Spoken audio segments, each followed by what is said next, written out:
르호보암 왕은 자기 아버지 솔로몬이 살아 있었을 때 섬겼던 원로들에게 도움을 구하며 물었습니다. 이 사람들에게 어떻게 대답해야 하겠습니까? 그들이 대답했습니다. 만약 오늘 왕께서 이 사람들에게 너그럽게 대하고 그들을 기뻐해 좋은 말로 대답하신다면 그들이 항상 왕의 종이 될 것입니다. 그러나 르호보암은 원로들이 준 도움의 말을 듣지 않고 자기와 함께 자라서 자기를 섬기는 젊은 사람들에게 도움을 구했습니다. 르호보암 왕은 그들에게 물었습니다. 너희는 어떤 말을 하겠느냐? 왕의 아버지가 우리에게 지운 짐을 가볍게 해달라 하고 말하는 저 사람들에게 내가 어떻게 대답해야겠느냐? 그와 함께 자란 젊은 사람들이 대답했습니다. 왕의 아버지는 우리에게 무거운 짐을 지우셨으나 우리 짐을 가볍게 해주십시오라고 말했던 저 사람들에게 내 새끼손가락이 내 아버지의 허리보다 더 굵다. 내 아버지께서 너희에게 무거운 짐을 지웠다고 했느냐? 나는 더 무겁게 하리라. 내 아버지께서 가죽 채찍으로 치셨다면 나는 쇠 채찍으로 너희를 치겠다라고 말씀하십시오. 3일 후 여로보암과 그 모든 백성들이 르호보암에게 나왔습니다. 왕이 3일 있다가 다시 나를 찾아오라 하고 말했기 때문입니다. 왕이 원로들에게서 받은 도움의 말을 뿌리치고 그 백성들에게 무자비하게 대답했습니다. 그는 젊은 사람들의 말을 따라 말했습니다. 내 아버지께서 너희 짐을 무겁게 하셨다고 했느냐? 나는 더 무겁게 할 것이다. 내 아버지께서 너희를 가죽 채찍으로 치셨다면 나는 쇠 채찍으로 너희를 치겠다. 왕은 이렇게 백성의 말에 귀 기울이지 않았습니다. 일이 이렇게 된 것은 하나님께서 하신 것으로 여호와께서 예전에 실로 사람 아히야를 통해 느바세 아들 여로보암에게 하신 말씀을 이루려는 것이었습니다.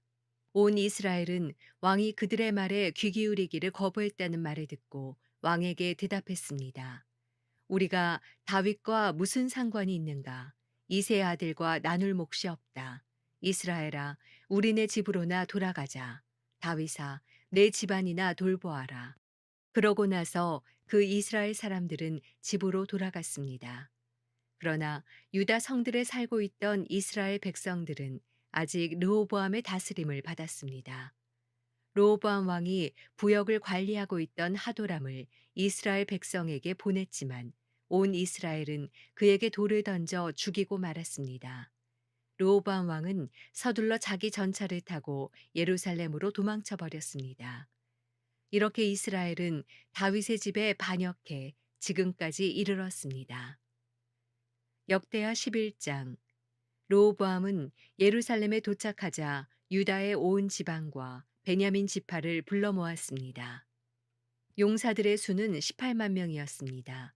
이들은 이스라엘과 싸워 솔로몬의 아들 르호보암을 위해 나라를 되찾을 생각이었습니다. 그러나 하나님의 말씀이 하나님의 사람 스마야에게 임했습니다. 유다 왕 솔로몬의 아들 르호보암과 유다와 베냐민 지파의 모든 이스라엘 백성들에게 말하여라. 여호와께서 말씀하신다. 내 형제들과 싸우려고 올라가지 말라. 너희는 각각 집으로 돌아가라. 이 일은 내가 일으킨 일이다. 라고 말하여라. 그러자 그들은 여호와의 말씀에 순종해 여로보암을 치러 가지 않고 돌아섰습니다. 르호보암은 예루살렘에 살면서 유다를 지키기 위해 성들을 건축했는데 베들레헴, 에담, 드고아, 벳술, 소고, 아둘람, 가드, 마레사, 십, 아도라임, 라기스, 아세가, 소라, 아얄론, 헤브론이었습니다. 이 성들은 유다와 베냐민의 튼튼한 성들이었습니다. 르호보암은 그 성들을 더욱 굳게 해 사령관들을 두고 먹을 것과 올리브 기름과 포도주를 쌓아두었습니다. 르호보암은 이 모든 성들에 방패와 창을 두어 강하게 했습니다. 이렇게 유다와 베냐민은 르호보암에게 속했습니다. 온 이스라엘의 제사장들과 레위 사람들이 자기들이 살던 지역을 떠나 르호보암에게 왔습니다.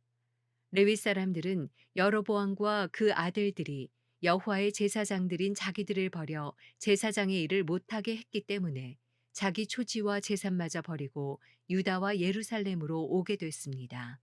여로보암은 자기를 위해 스스로 제사장들을 세우고 산당에다 자기가 만든 순념소 우상과 송아지 우상들을 섬기게 했습니다.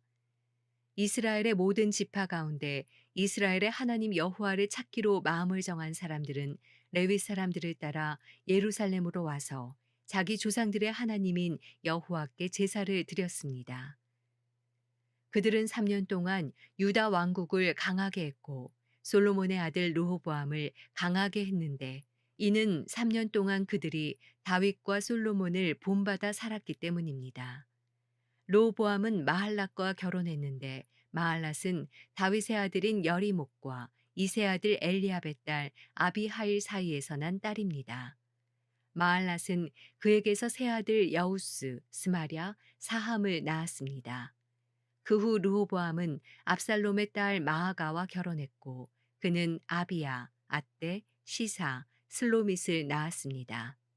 르호보암은 다른 아내들과 첩들보다 압살롬의 딸 마아가를 더욱 사랑했습니다. 그는 아내가 18명, 첩이 60명이었으며 아들이 28명, 딸이 60명이었습니다. 르호보암은 마아가의 아들 아비야를 그 형제들 가운데 맏아들로 삼아 왕으로 세울 생각이었습니다. 그는 이 일을 지혜롭게 했습니다. 그 모든 아들들을 유다와 베냐민 땅 전 지역 튼튼한 성읍들로 흩어보내 그들에게 많은 양식을 주고 아내를 많이 구해 주었습니다. 역대하 12장. 르호보암의 나라가 든든해지고 힘이 강해지자 그는 여호와의 율법을 버렸습니다. 온 이스라엘이 그를 본받았습니다. 저희가 여호와께 죄를 범했기 때문에 르호보암 왕 5년에 이집트 왕 시삭이 예루살렘을 공격했습니다. 전차 1200대, 기마병 6만 명을 비롯해 셀 수 없이 많은 리비아, 숲, 에티오피아 사람들이 이집트와 함께 공격했습니다. 시삭은 유다의 견고한 성읍들을 점령하고 예루살렘까지 쳐들어왔습니다. 그때 시삭 때문에 유다 지도자들이 예루살렘에 모였습니다. 예언자 스마야가 르호보암과 유다 지도자에게 가서 말했습니다. 여호와께서 말씀하십니다. 너희가 나를 버렸으니 나도 너희를 버려 시삭에게 주겠다. 이스라엘 지도자들과 왕은 자기들을 낮추어 말했습니다. 여호와는 의로우십니다. 여호와께서 그들이 겸손해진 것을 보셨습니다. 여호와의 말씀이 스마야에게 내려왔습니다. 저들이 겸손해졌으니 내가 저들을 멸망시키지 않고 곧 구해줄 것이다. 내 진노를 시삭을 통해 예루살렘에 쏟지 않을 것이다. 그러나 저희가 시삭에게 복종하게 될 것이니 나를 섬기는 것과 다른 나라 왕들을 섬기는 것이 어떻게 다른지 알게 될 것이다. 이집트 왕 시삭은 예루살렘을 공격하면서 여호와의 성전의 보물들과 왕궁의 보물들을 다 빼앗아 버렸습니다. 그는 솔로몬이 만든 금 방패도 빼앗았습니다. 르호보암 왕은 금 방패 대신에 청동으로 방패들을 만들어 왕궁 문을 지키는 경호 책임자들에게 주었습니다. 왕이 여호와의 성전에 갈 때마다 경호대들은 그 방패들을 들고 갔다가 경호실에 도로 가져다 놓았습니다. 르호보암이 스스로 겸손했기에 여호와께서 진노를 그에게서 거두시고 그를 완전히 멸망시키지는 않으셨습니다. 그래서 유다도 형편이 나아졌습니다. 르호보암 왕은 예루살렘에서 힘을 강하게 해 계속 다스릴 수 있었습니다. 그가 왕이 된 것은 41세 때였고 여호와께서 모든 이스라엘 지파 가운데 자기 이름을 두시려고 선택하신 성, 곧 예루살렘에서 17년 동안 다스렸습니다. 그 어머니는 이름이 나아마로 암몬 사람이었습니다. 그는 오로지 여호와를 찾는 데 마음을 두지 않아 악한 일을 저질렀습니다. 르호보암이 한 일은 처음부터 끝까지 예언자 스마야의 기록과 선견자 이도의 족보에 적혀 있습니다. 르호보암과 여로보암 사이에 늘 싸움이 있었습니다. 르호보암은 자기 조상들과 함께 잠들었고 다윗의 성에 묻혔습니다. 그 아들 아비야가 그 뒤를 이어 왕이 됐습니다.